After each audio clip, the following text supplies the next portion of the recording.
fear the only thing missing is the onrushing train. However, sometimes expediency outweighs originality.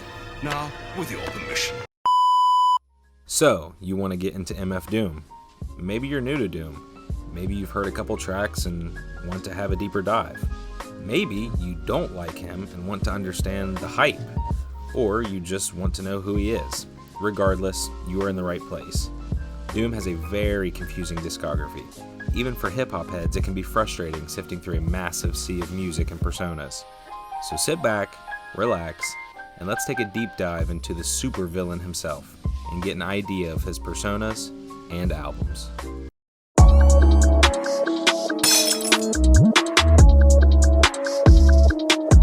The late Daniel Dumile, aka MF Doom, was a British-American rapper and producer, probably the biggest figure in underground hip-hop.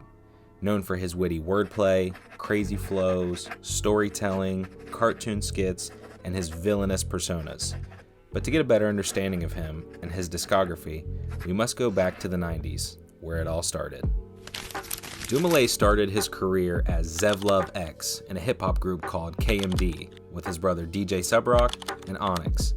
The group only ever had 2 albums before breaking up, 1991's Mr. Hood and 1993's Black Bastard. It wasn't released until 2000 due to Subrock's death and label issues. Their most popular songs were Peach Fuzz and Plumpskins. If you guys want me to do a full video on KMD, let me know down in the comments, but for now, let's move on.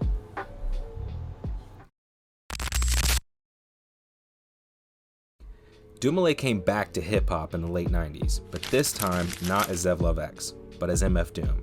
He wore a metal mask, which he took inspiration from Marvel's villain Dr. Doom and from the movie Gladiator. While Zev Love X was just a stage name for Dumile being Dumile, MF Doom was a character, a villainous persona that he could play. Here's a clip of Dumile explaining the character of MF Doom. Yeah, the character Doom in particular, he's more like the old school, OG, old timer villain. Like he's the typical villain that you have in any story where, a lot of people misunderstand him. But he's always looked at as the bad guy, but he really got a heart of gold, you know what I'm saying? And, he's for the children, and, it's like a Robin Hood kind of character. So he's a sympathetic villain. Yeah, loved by the people, but then the powers that be may not really get along with how he get down, you know what I'm saying? What does the MF stand for, you ask? Well, 2 things really. If he's rapping, it's metal face, and if he's producing, it's metal fingers. But we'll talk more about that later. MF Doom dropped his debut album in 1999 titled Operation Doomsday. Favorite album all time? Operation Doomsday, MF Doom. The most popular tracks off this album were Doomsday, Rhymes Like Dimes, Gas Draws, and Question Mark. Doom would release 3 solo albums underneath the MF Doom name: Operation Doomsday, 2004's Food, and 2009's Born Like This. Food is my personal favorite MF Doom album. It's a concept album about food. Song titles and lyrics all reference food in some sort of way. The most popular songs on this album are Rap Snitch Knishes, One Beer, Hoe Cakes, and Pot Holders. This is shit on the Doom album. Yeah, that's easily one of the greatest shits ever. Rap Snitches, telling all their business. Taking the court, they be their own star witness. Do you see the perpetrator? Yeah, I'm right here. His last solo album as MF Doom was Born Like This. The most popular songs on this album were Gazillionaire and That's That.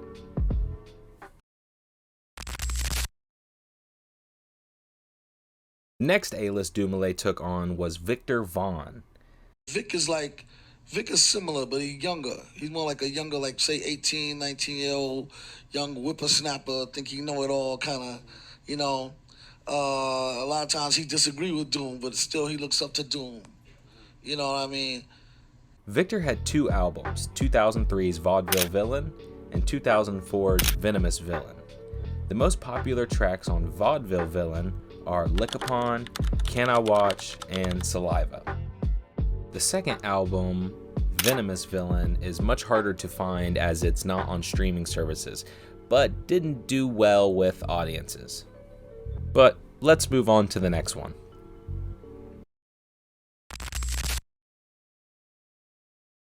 King Ghidorah was another character Doom played. Who is King Ghidorah? Well, if you're a fan of monster movies, you will remember the three-headed dragon from the old Japanese movies or from being Godzilla's arch-enemy. But in the sense of rap, again, here is Doom explaining King Ghidorah in the interview. Ghidorah's an interesting character. You know what I mean? The whole direction of Ghidorah is like, okay, he's not even from the Earth. You know what I'm saying? He's from outer space. You know, and he channels the information to Doom in order for Doom to produce and whatnot. So Doom is he gets the message from Ghidorah. So Ghidorah is not even on Earth. He's more of like an etheric being. You know what I'm saying? Now, what physical form would Ghidorah take then? Is he human, or is he human-like, or is he something else? Yeah, Ghidorah's straight reptilian. Like, he would be like a 300-foot, three-headed dragon, golden, it's actually from the whole Toho Godzilla films. So he's, it's the villain theme, you know what I mean? The bad guy. Ghidorah's that classic bad guy, and even in those films, strong, real strong, where they had to jump him at the end in order to get him. They always end up somehow chasing him away, though, right? Because, the whole hero thing, the hero got to win. But if you really look at it, Ghidorah is really stronger than all of them, you know what I'm saying? But he's still that oddball, you know what I'm saying? King Ghidorah only had one album, 2003's Take Me to Your Leader, with the most popular songs being Phasers and Antimatter. Now, King Ghidorah does show up on other MF Doom albums and mixtapes and singles, and also with other artists, but more as a feature.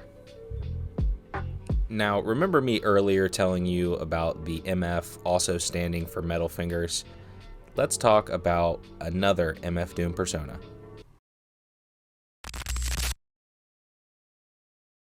The last character Doomlay took on was Metal Fingers. This time, not as a rapper, but as a producer. And while Metal Fingers did produce most of the songs on all of Doomlay's albums, he also had projects of his own.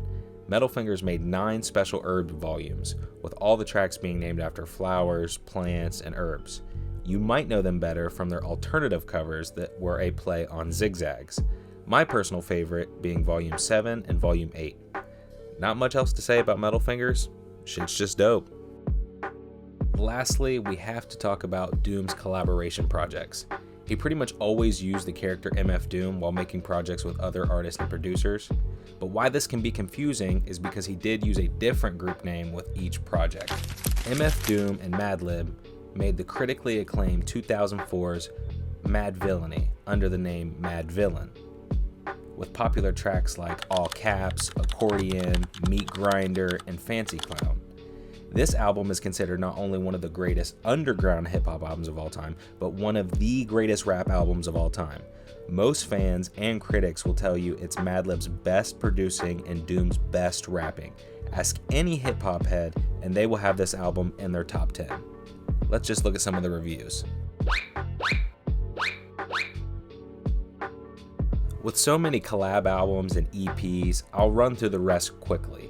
Doom and Danger Mouse released The Mouse and the Mask under the name Danger Doom.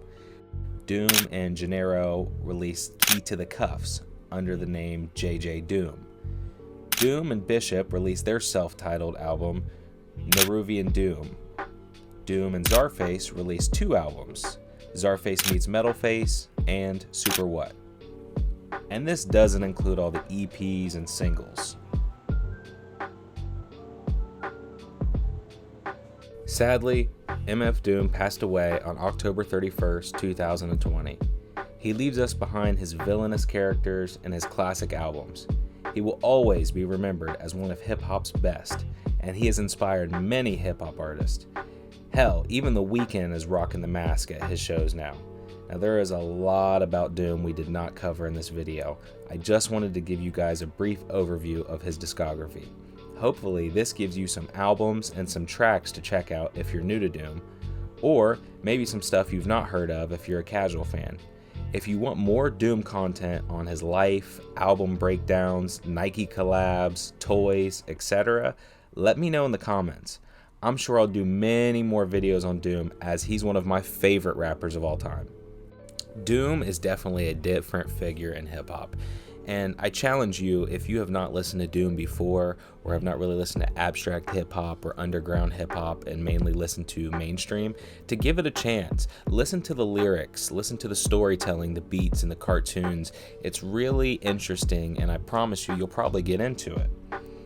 Anyways, if you like this kind of content, please consider subscribing. A like will always help, and I'll catch you next time. Peace.